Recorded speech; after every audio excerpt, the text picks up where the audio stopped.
Oh, hi, I'm Max Kaiser. This is the Kaiser Report. A truly electrifying experience. Right, Stacy? Well, we do have quite an electrifying experience with this episode because I have a lot of charts, and they're all from Bank of America's Michael Hartnett. So, the headline is coming from Zero Hedge. Hitchhiker's Guide to the Investment Universe. 20 stunning market statistics. 10 years after central banks launched the greatest monetary experiment in history, pushing rates to zero or lower in an attempt to reflate away an unsustainable debt load while purchasing $12 trillion in securities to prop up risk assets, we are back where we started, with deflation once again emerging as the biggest threat to the world.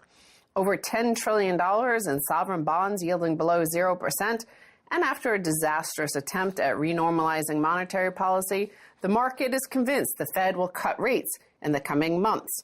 So with this, in this environment, Bank of America's Michael Hartnett has published its latest Hitchhiker's Guide to the Investment Universe. And we're okay, go pop quiz. You want to stimulate the economy. Do you A, increase wages, or B, you increase the price of fine art being sold at Sotheby's?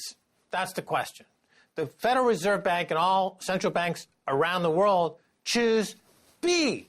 They want to stimulate the economy by jacking up the price of fine art and other collectibles and other assets that are held by an extraordinarily small portion of the world's population who haven't worked in generations. They're rentiers.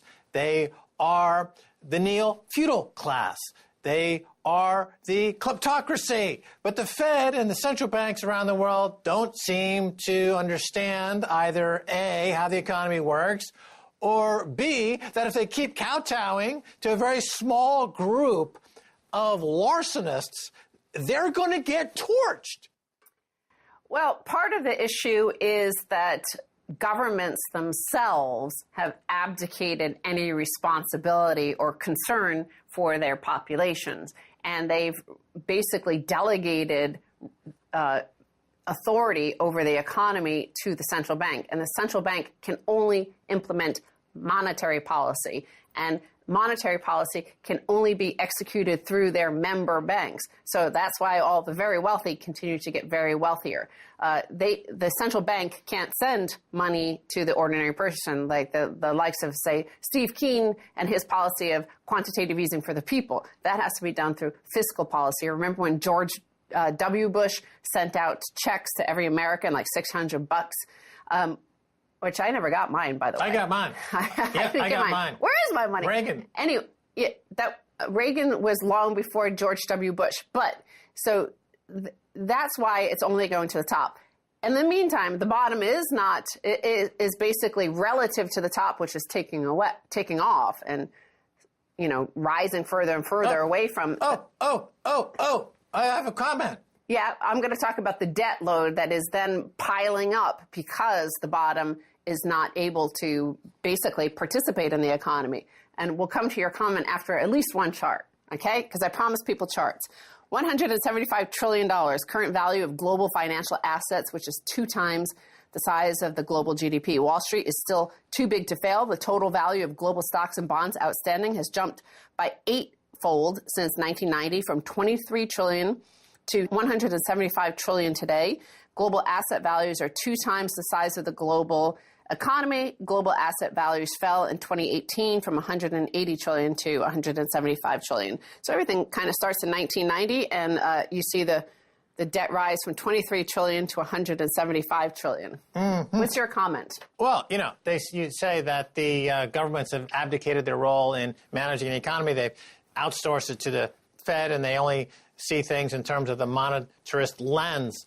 So there's not much they can do. However, I would say that they could raise the cost of committing fraud, right? So if you know that the banks are committing fraud, and we know that JP Morgan and all these other major banks have paid hundreds of billions of dollars, Wells Fargo caught defrauding customers on a wholesale level, they can raise the cost of committing fraud by raising interest rates so that you're not incentivizing fraud. It would also would not incentivize the perpetual transfusions of this free money to keep these zombie banks and zombie corporations alive. So the central banks do have in their toolbox the ability to rectify these economic maladies, even within the fact that the governments have abdicated utterly and no longer see themselves in that role. The central banks do have ways to rectify the situation. Well, nevertheless, they have not taken that option, made it available to them. So I want to also look at these charts. And it's interesting that they continue to use 1990 as the beginning and to today, because 1990 is really the sort of, that's the era that the Generation X entered the work market. That's when we graduated from university and entered the work market. And it's also kind of when you were a few years into your working experience, so the end of the baby boomer generation. So to me, it's kind of interesting that this is all our debt load and the escalation, the exponential increase in debt really started once the baby boomers were all in the work field. They were already working, and they kind of shape the market around them. You could see them, and then Generation X comes in 1990. So that's the end of a generation and the beginning of a new one, and all those behind it. I mean, this is the problem we're having now with the so-called populism, whether it's in Europe or America, is that Generation X, millennials and below, have basically come in at the end of a debt scheme. Well, I mean, also, as far as the historically speaking, remember in 1987, you had the plunge protection team come in to save the stock market. Yeah. In 1990, something similar happened in the bond market. The bond market actually had a bit of a swoon at that time, and the central banks came in to rescue the bond market. So that's when the beginning of the plunge protection team kind of spilled over into the bond market, and we've seen the legacy of that now in 2019, 2020, where there is no bond that the banks won't buy, no matter how much junk it is. So again, the value of financial assets went from 23 trillion in 1990 to 175 trillion today, an eightfold increase. The global debt outstanding went from 13 trillion in 1990 to 100 trillion. So debt represents 57% of global financial assets. And the value of global equities outstanding has similarly surged from 9 trillion in 1990 to 75 trillion today. World stock equities tripled in value between the global financial crisis lows in March 2009 to their most recent peak of 90 trillion in January of 2018. And yet, in this sort of period of time, despite all this huge jump, these tripling since just 2009, or the increase in debt of ninefold in the past 30 years, still we're seeing Larry Kudlow, the chief economic advisor, policy advisor to the president, saying we need 50 basis point cut in the Fed interest rates.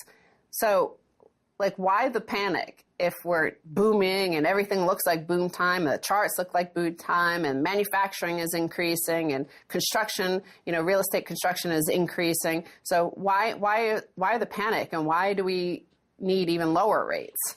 Yeah, well, what if Bernie Madoff were allowed to force people to buy into his fund at gunpoint? If Bernie Madoff had an army and said, if you don't buy into my Ponzi scheme, I'm going to shoot my gun at you. Even though the Ponzi scheme was well known to be a Ponzi scheme. Remember, the SEC had investigated Bernie Madoff at least twice before they finally busted him. And it was a well-known Ponzi scheme, invested by well-known people. Imagine if Bernie had an army. Now, apply that to the U.S. dollar. The U.S. dollar is a Ponzi scheme. Why do people buy the U.S. dollar? Because if they don't, the U.S. military is sent in and they're obliterated, whether it's Iraq or Libya or some other place like this, Iran. And so that's what Paul Krugman has said at the New York Times, right? He said the U.S. dollar is worthless. It's backed by violence. All fiat is. So, for example, Europe, not America, has 11 trillion in negative yielding debt. Denmark is one of the longest suffering of negative yielding debt. They have their own currency. So, Oh, so world reserve currency is the U.S. dollar. It's still the majority of all transactions in the globe are U.S. dollar. It's the post-World War II standard of economic measurement is the U.S. dollar. And that's why at the moment you have de-dollarization, de-globalization going on pretty rapidly. And you have as the New York Times would say, this constant reminder to people around the world, whether it's CNN that just came out recently and warned Venezuela to stop playing games. So back to the story about Bank of America and their charts and looking at the global economy. Financial assets are now 200% of global GDP. Back in 1990, they were 97%. So the percentage of GDP, they're twice as big as the GDP of the global economy now, financial assets. Back in 1990, when I first entered the work market, it was 97%. These are, psychologically, this is a different world. This is a different world we are looking at today than when Generation X first entered the work market. These are, so when you're seeing millennials entering the work market or Generation Z now, like this is what they're confronting is a world saturated with financial assets already. Now, it's at 200%. In 2017, financial assets were 226%. So 220% is the magical number where everything falls apart and it starts to crash. So we're a little bit below that. We still have a little bit more before we apparently crash again. But, this is the dynamics that drive the voter, the how they perceive the economy, what they look at when they confront the economy. Boomer generation entered with zero debt in the world. Probably U.S. debt, financial assets were like 50% of the GDP. By the time I entered, it was 97%, and now it's 200%. So at a certain point, it's saturated, and they can't absorb any more debt beings. Right, there is a limit. Yes. And that limit is historically known to be around this level before you have an event, a reversion to the mean.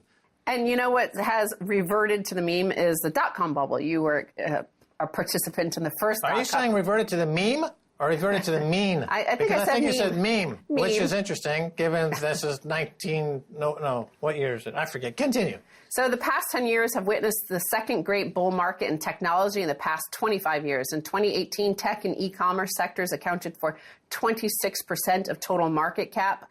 Now down a little bit, it's 21% today, rivaling prior sector extreme. In the 2000 dot-com bubble, it was 34%. So dot-com share of the financial markets is back to close to where it was in the first dot-com bubble. Still quite a ways to go. So whether or not you're looking at this global economy, whether or not, like Larry Kudlow says, cut interest rates by 50 basis points, can we go a little bit further? Can we get to those previous extremes and perhaps past them? There does look like a bit of extreme left around. We can push a little bit more debt into the economic foie gras farm, and we can maybe push tech shares up a little bit higher when Uber and Airbnb. Well, it's funny how they calculate, though, because I don't think they include fintech or banks, which have now become primarily technology companies and it's not even doing any banking anymore.